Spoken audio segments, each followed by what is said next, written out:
Hello, it is time for the May sensation of the month, and May's sensation is Berry Cobbler a la mode.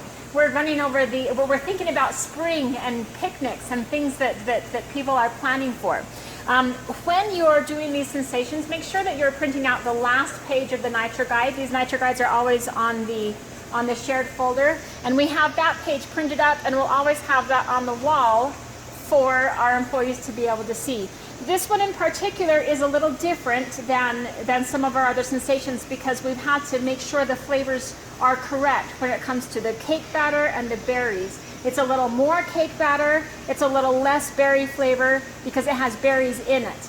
This sensation is cake batter and blackberry with mixed berries and graham cracker crumbs mixed in. So I'm going to go ahead and make one. It's a small that I'm going to make, and we're going to just do the original, which will be 4 ounces or 2 pumps of that. And then normally for a small I would do just 1 pump, but for this recipe I'm doing 2 pumps of the cake batter. And then normally with a small I would do 1 pump of the blackberry, but in this case I'm doing half a pump of the blackberry. So with a regular, of course, you're going to have actually 3 pumps of cake batter and 1 pump of blackberry. So those are a little bit different. The other thing that we're adding is just a shake of cinnamon. You'll do 2 shakes for a regular and 3 shakes for a large. So just a shake there to help with the cobbler taste for it. That is all ready to freeze. Now I'm going to add the berries, but I'm going to add those to the waffle cone because it is a sensation. We want to have it in a waffle cone, and we want to have half a scoop of the berries and half a scoop of the graham cracker crumbs. And I put that right in the waffle cone. It's okay that the waffle cone is going to get some berries in it because I'm going to end up putting the ice cream in that waffle cone anyway, so it's not going to be noticeable, and it's going to be added to the ice cream anyways. So we'll go ahead and get started here. It really is better to put the berries in after it's been frozen instead of before. Especially with berries, they get very frozen, and it really helps with the flavor if they are put in after I've already frozen the ice cream. All right, we'll get started.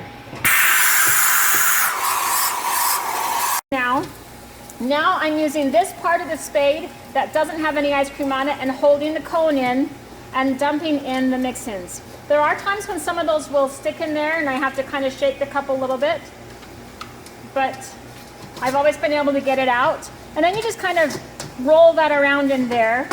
And mostly when I scoop, I'm making sure to gather up different parts to make sure that the mix-ins are around it. So I'm gathering up a scoop first of all because that's the right consistency.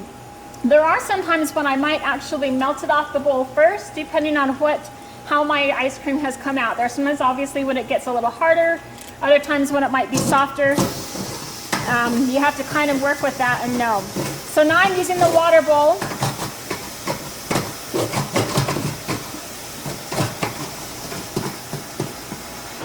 The water bowl or the water jets.